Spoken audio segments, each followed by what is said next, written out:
Gas. In the infancy of the petroleum industry, it was flared, vented, cussed, and generally considered a nuisance. Yet today, gas is one of the world's primary sources of energy. Now, when most people think of natural gas, they think of the gas they use to cook or to heat their homes. Now, what they don't realize is that when natural gas is first produced, it is usually a combination of several gases: ethane, butane, methane, to name just a few. In order to sell this gas, a way is needed to measure the amounts of each gas present in a particular gas stream. This is done by sampling. Now, sampling, as defined by the Gas Processors Association, is obtaining a representative sample of a hydrocarbon stream. The key word in this definition is representative. A representative sample is a small duplicate of the product as it flows through the pipeline. Once a sample has been taken in the field, it is delivered to the laboratory for testing.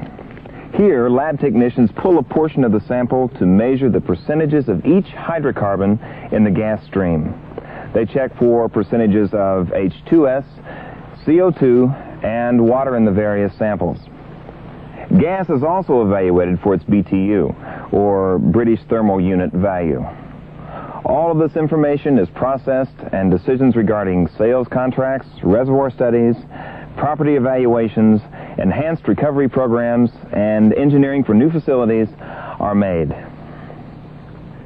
So you see, an inaccurate sample can cost millions of dollars in lost revenue, contribute to the improper design of plants, or cause improper plant or pipeline balances.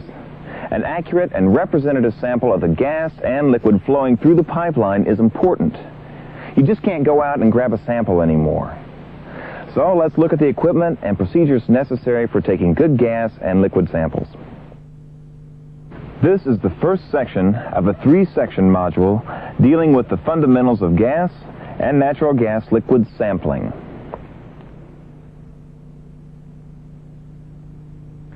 Samples are collected in a device called a sample cylinder, like this one. Care should be taken to have a cylinder that is of a proper working pressure and made of a material that will not react with the sample. This is usually stainless steel. The sample cylinder also must be cleaned properly with a solvent such as acetone or trichloroethane, then steam cleaned and air dried. If a sample cylinder has not been cleaned properly, oil, grease, or other contaminants in the cylinder may absorb some of the heavy hydrocarbons in the sample, resulting in an inaccurate sample. The hand valves and relief valves installed on sample cylinders should be checked to see that they are the proper working pressure and non-reactive with the products being sampled. Proper maintenance of these valves is important because of the problems that can occur if the cylinder should leak. A leak of any type creates a sample which is not representative of the flow. Finally, all sample cylinders must be in a container that will protect both the valves and the cylinder from damage or loss of the sample when it is transported. This is a requirement of the Department of Transportation. The sample should also be accompanied by a properly completed Department of Transportation shipping form. Remember, improper transportation is a safety hazard as well as a violation of the law. When taking a gas or natural gas liquid sample, 3 critical areas must be controlled: pressure, expansion, and stratification. First, pressure must be controlled to collect a sample without allowing the composition to change. If back pressure is not maintained, the light ends might flash. Flashing occurs when the pressure changes, creating a 2-phase sample and altering the composition of the sample. If the pressure is allowed to rise, it can also rupture the relief valve, and part or all of the sample can be lost. Expansion occurs as the ambient temperature of the sample increases. Problems due to expansion usually occur with NGL samples. This can be a safety hazard if the sample has no room to expand within the sample cylinder. The end result could be a ruptured cylinder which could explode like a bomb. To allow for expansion, outage is usually needed for NGL samples. Outage simply refers to creating a space within the sample cylinder by bleeding off displacement fluid. One final problem which can occur with sampling is stratification. Mixtures of hydrocarbons, if left long enough in a sample cylinder, will stratify or layer. A sample drawn off a stratified cylinder produces an inaccurate sample. Therefore, the cylinder must be mixed before a sample is drawn. Further, the sample cylinder should be analyzed as soon after sampling as possible. In order to collect an accurate sample, a proper sample point must be located and a probe installed. The sample point should be located in the section of the pipeline that has a constant flow and a minimum of turbulence. In gas sampling, the tap should be located on the top of a horizontal section of pipe. In liquid sampling, the tap should be located on a vertical section of pipe. If on a horizontal section, a static mixer should be installed upstream of the sample point. Sample points should never be located near meter manifolds, blowdown stacks, pig traps, headers, or any type of dead-end line. Samples should never be taken around or too close to obstructions, control valves, orifice plates, elbows, tees, or other fittings that might generate a stream composed of gas and liquids, commonly referred to as aerosols. Once a sample point has been located and a tap installed, a probe should also be added. A probe is usually a stainless steel tube installed in the line which has a beveled end aimed upstream to gather the sample. Because of the nature of flowing streams, both gas and liquids, the sample should be taken in the middle third of the pipeline. There are three basic types of sampling: spot, incremental, and continuous. Of the three, spot sampling is the most common. In spot sampling, a sample is collected at a particular location at a specific time. Incremental sampling involves taking a sample in predetermined amounts over a predetermined length of time, usually 2, 4, 6, or 8 hours. This method is more commonly used in test situations. Continuous sampling uses a specially constructed sampler which takes a set amount of sample in proportion to the flow volume. Although continuous sampling is not as common as spot sampling, it is the most accurate sampling method. However, because of the cost of continuous samplers, this method typically is used for high volume or ethane-rich flows. This concludes the first section of our module dealing with the fundamentals of natural gas and NGL sampling. Take a moment now to review your manual, preview the section of tape again if necessary, and take the test that follows. In our next section, we will look more closely at the equipment and methods used to sample natural gas.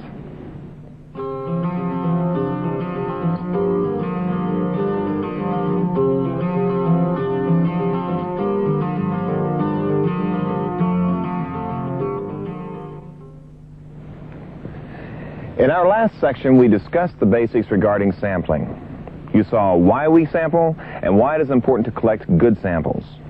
We also discussed the three basic ways to collect samples. In this section, we will look more closely at natural gas sampling. This is the second section of a three-section module dealing with the fundamentals of natural gas and NGL sampling. Before you pull a natural gas sample, there are some general rules which need to be pointed out. 1. Samples should be collected at stabilized flow conditions. 2. The temperature of the sampling cylinder should be equal to or greater than the gas temperature. 3. Before any sampling lines are attached, all accumulated liquid and solids in the sampling point valve should be blown out by venting some gas through the valve. As mentioned in the first section, stainless steel cylinders are also used to lessen the problems of surface absorption of heavy components as well as the reaction of acid gases within the cylinder. They may be designed only to take gas samples or built to be used for gas and NGL samples. Remember, always be sure that cylinders, valves, and tubing have working pressures equal to or greater than the maximum possible pressures which may be developed in sampling, storage, or transportation. In either case, the size of the container depends upon the amount of sample required for lab tests. Sample cylinders are usually connected to the flow lines in one of two ways. Some locations have a fitting permanently installed where the sample cylinder is directly connected. At other locations, the cylinder is connected to the flow line using a flexible tubing. Stainless steel tubing is preferred. However, a non-reactive metal tubing like copper or steel may also be used. Sometimes entrained liquids are possible at the sample point. When this occurs, a liquid separator may be required between the sample point and sample cylinder. The separator is used to remove liquids which may cause a non-representative sample to be taken.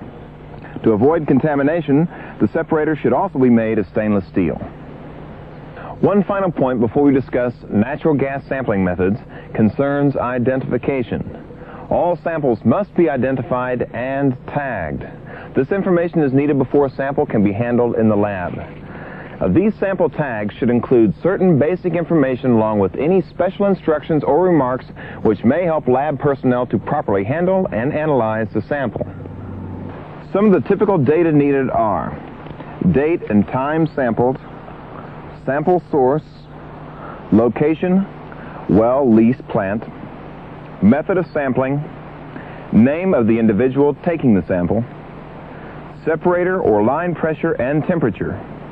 If the sample is taken at a point remote from the actual separation vessel and the temperature and or pressure are different, both separation pressure, temperature, sampling point pressure, and temperature pressure should be given.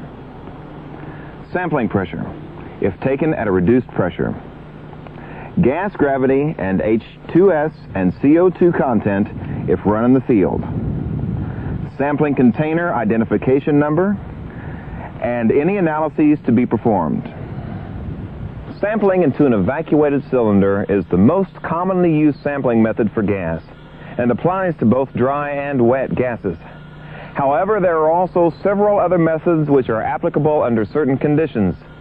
These three methods are the evacuated cylinder method, the purge method, and the fluid displacement method. Detailed procedures regarding these methods can be found in the appendix of your student manual. For now, let's just look at each of these methods in general. In the evacuated cylinder method, a sample cylinder is cleaned, dried, and evacuated. Now, evacuating a cylinder basically involves removing the air from it through the use of a vacuum pump.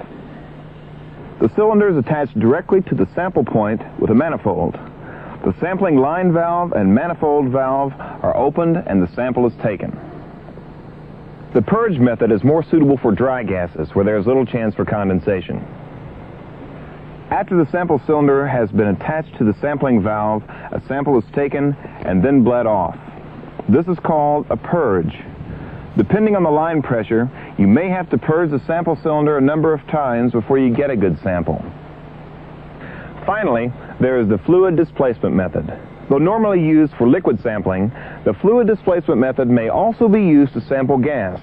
However, if you use this method, the fluid being displaced should be warmer than the gas being sampled. Sampling by this method requires that a sample cylinder filled with fluid, usually glycol, water, or brine, be attached by tubing to the sample valve. In the past, mercury was sometimes used as a fluid, but is no longer recommended. After opening the sample valve and inlet valve to the sample cylinder, the outlet valve is slowly opened, bleeding out the displacement fluid. Because you are sampling gas, all the displacing fluid may be bled out. Because resampling is often difficult or sometimes impossible, duplicate samples should be taken. Duplicate sample cylinders are connected in parallel and filled simultaneously, usually using a manifold. This concludes the second section covering natural gas sampling. In our final section, we will look at natural gas liquid sampling. Take a moment now to look over your student manual. View this tape again if necessary, and take the test at the end of this section.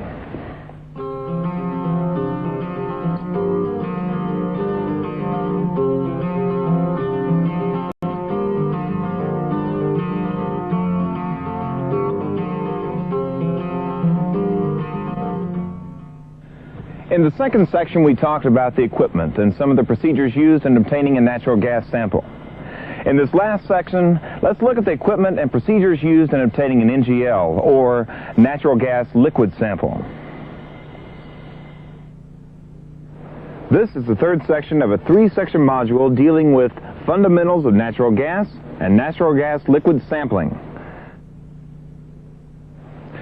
As with natural gas samples, there are some general rules you need to follow for sampling natural gas liquids. 1. Samples should be drawn from points on the line or vessel having a constant flow. 2. The probe should be sampling from the middle third of the pipeline. 3. To ensure a representative sample, a static mixer may be installed upstream of the sample point. 4. Liquid samples should never be taken from the top of a line. 5. Be sure to vent some liquid from the sampling valve before drawing any samples. 6. The temperature of the sampling cylinder should be lower than or the same as that of the sample to prevent flashing. To avoid possible rupture of the container or safety device caused by temperature increases during transport or storage, liquid sampling with the displacement method requires that outage be taken. Outage is simply creating a space within the cylinder by bleeding off a portion of the displacement fluid. At least 10% of the volume of the sample container is needed. Outage must be displacement fluid, not part of the sample. There are 2 types of sample cylinders used for NGL samples. The most common of the 2, like this one, can be used for either gas samples or NGL samples. In some locations, however, other sample cylinders are designed only for NGL samples. As with gas samples, all liquid samples must be identified. The typical data needed for tagging liquid samples include the date and time sampled, the sample source, the location of the sample, a well, plant, or lease, the method of sampling used, amount of outage, volume of the sample, the name of the individual drawing the sample, the sample container identification number, type of displacement fluid, the separator or line pressure temperature, oil gravity, and any analyses to be performed. The 2 most common methods of NGL sampling are the fluid displacement method and the floating piston method. Sampling by the fluid displacement method requires that a sample cylinder filled with a displacement fluid, usually glycol, water, or brine, be attached to a sampling valve by tubing. The sample is drawn by bleeding the fluid and replacing it with the sample. Unlike gas, outage is necessary to prevent cylinder damage or loss of sample through a relief valve or rupture disc.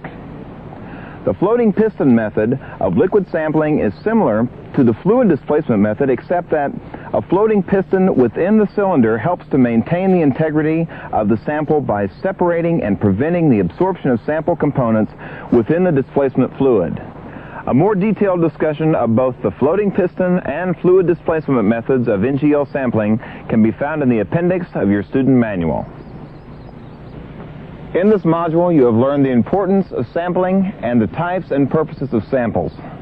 We've looked at the equipment and procedures necessary for good gas and liquid samples. Take a moment now to look over your manual, review this tape again if necessary, and take the test at the end of this section. Remember, sampling involves more than just going out and grabbing a sample. Millions of dollars in both revenues and savings are determined by that small representation of product in your sample cylinder.